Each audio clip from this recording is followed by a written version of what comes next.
I was a homeless drug addict. I had lost my kids, I had lost my wife, I had lost my job, I had lost everything that I owned. I had nothing left. I was broke, desperate, ashamed, and afraid. And the worst part is that I didn't trust myself. Every decision I had made up until that point in my life had led me to this place of being at rock bottom. I had let everyone else around me dictate my decisions and my actions. I doubted every move I made. I didn't even trust myself to pick out what to eat, where to live, or what to do. And most importantly, I had no idea how to rebuild my life or what to do with my kids. I was facing all kinds of incredibly difficult decisions I never thought I'd have to make, and I had no capacity to make them. If you've ever felt like that, if you've ever doubted yourself, drop a comment below that says, "I hear you." And trust me, you're not alone. And now that my trust in myself and in everyone else in my life had been broken, I finally learned the most important lesson. That is that if you want to learn how to trust again, you yourself have to become trustworthy. And the most important person that you need to learn how to trust is yourself. Learning to trust myself again didn't happen by accident, and it didn't happen overnight. Over time, I built 5 critical habits that radically transformed my life. And if you want to learn those habits, check the link down in the description, click it, go check it out. I think it's a pretty cool tool. Looking back on my life, I realized that even from a very young age, that I had never really gotten to the point where I trusted myself. My mom, my dad, my older brother and sister, pretty much everyone around me made all the choices and decisions that I was going to make. That's what happens when you're the 4th of 5 kids. Other people kind of dictate what you're up to. Not to mention the fact that I was extremely passive as a child. And I learned the lesson then that reinforced itself all the way up until I was an adult. That if I just sit back and I don't make the decision, someone will eventually make that decision for me and take all the responsibility off of my shoulders, and I wouldn't have to worry about it anymore. Even after my marriage ended, I still wasn't taking responsibility for my actions. I still wasn't doing what I needed to do, and I still didn't trust the decisions that I needed to make. I second-guessed every decision, and I constantly looked to others for approval. Outside of just a very few crucial decisions in my life, I second-guessed most every decision that I made. There really aren't that many decisions in my life that I haven't second-guessed. One, I have never regretted my decision to become a chiropractor, and it's been a bedrock of my life ever since I made that choice and that decision. Even the decision to marry my wife, I questioned. Maybe I should have questioned it more, but even standing there at the altar, I was like, is this the right decision to make? And I could easily go back and second guess that one. But I believe that God had a plan in all of this. So now here I was. And one of the most important decisions that I'd ever made in my life, and that was the person that I loved and the person that I married, was now completely and totally falling apart in front of my eyes. It was turning into a complete disaster. So once again, it's reinforcing in me the idea that I don't know how to make decisions, that I don't know what to do. Have you ever struggled with big and small decisions because you just didn't trust yourself? Because you had no confidence in who you are? If you have, drop a yes down in the comments. 2 of the biggest things that keep us from trusting ourselves and others is our own shame and fear. Shame keeps you stuck in the past, while fear keeps you afraid for the future. Both destroy your ability to trust yourself and others. The Bible says in Isaiah 43:18 and 19, "Forget the former things. Do not dwell on the past. See, I am doing a new thing." So if you've ever been trapped by shame or fear, you're not alone in that either. So how did I turn things around? For one thing, I had a big decision to make. Was I going to move to Yakima?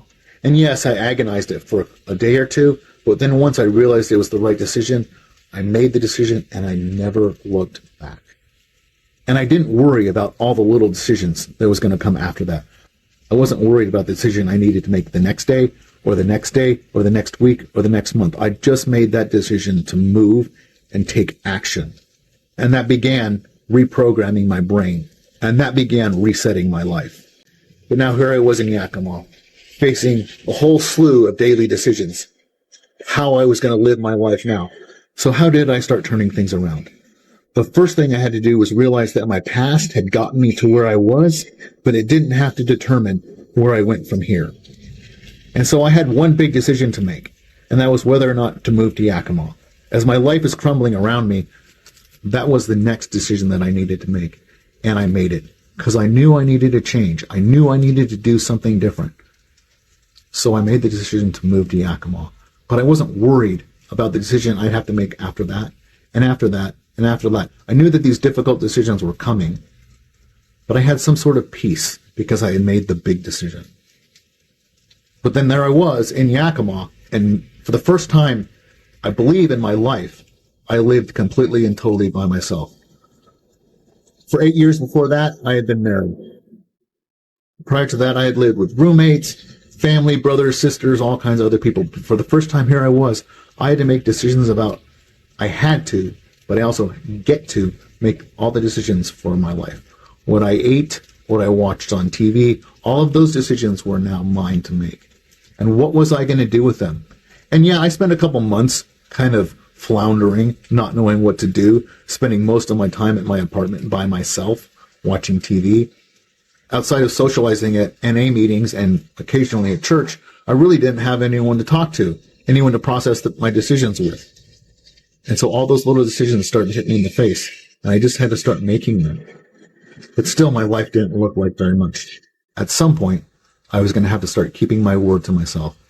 So when my friend Jamie invited me to the gym for the first time, and I decided to go and to keep myself to that decision no matter what, to get up at 5 a.m. and meet him at the gym at 6 every single day, or 4 days a week, I made that one decision that I was going to do that, and I kept that promise to myself. I could easily have made excuses every single day, that like I had done my whole life.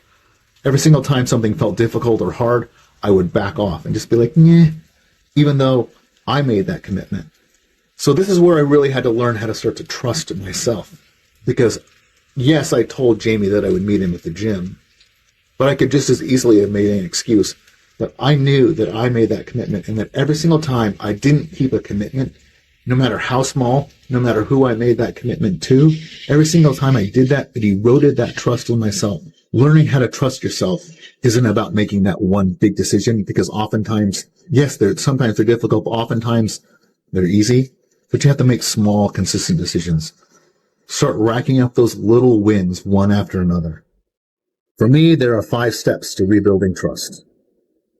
Number 1, make small commitments. And by small, I mean ones that you can do every day. For me, it started with the decision to make my bed every single day. At the time, I lived in a studio apartment, so if I left my bed messy all day, then my entire apartment looked messy. And when I came home, it looked like a mess, and it didn't feel like a home. But if I woke up every morning and took 30 seconds to a minute to make my bed, then every single time I walked in that front door, and I saw my made bed, it felt a little bit more like home. And that decision was probably 5 years ago, and I haven't missed a day making my bed, no matter where I am, since that time. And I have learned to trust myself in that little decision. So make decisions like that. Make little ones that you know you can keep, that are easy, and start to establish a track record of trusting yourself. And do them every day, and do them no matter what.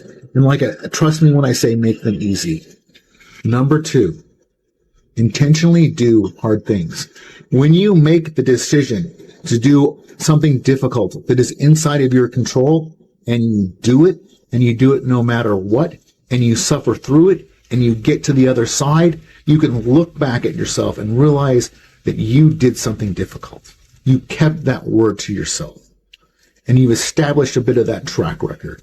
And start to do that regularly. And whether or not that's going to the gym and kicking your own butt, or taking on a project that's outside of your expertise, find difficult things to do and do them, and that is a great way to rebuild trust with yourself. Number 3, and this is one of my absolute favorite ones. I call it radical responsibility. Jocko Willink calls it extreme ownership. I like to call it radical responsibility.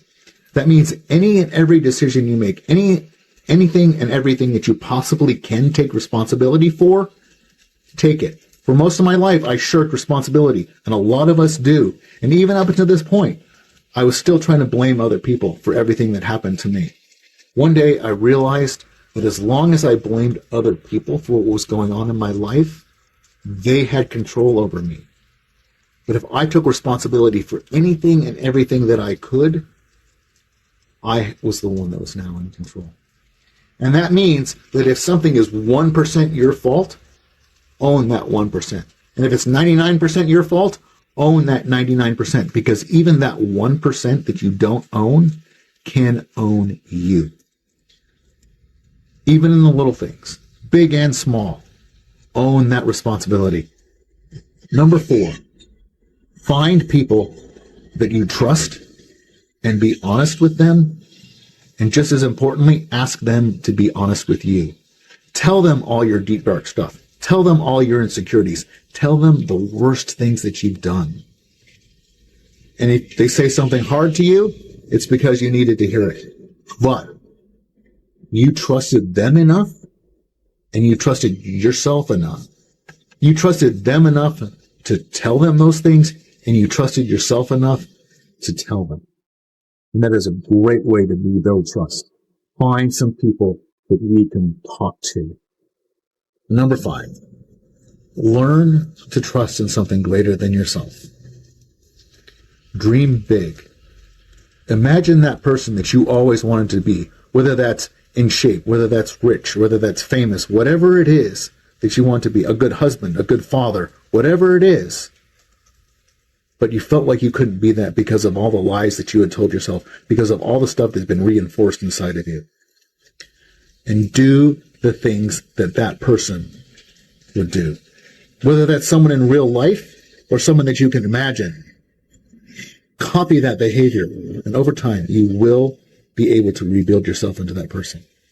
Again, it won't happen overnight, but it will happen over time. And as you follow these 5 steps, you will gradually see your life radically change.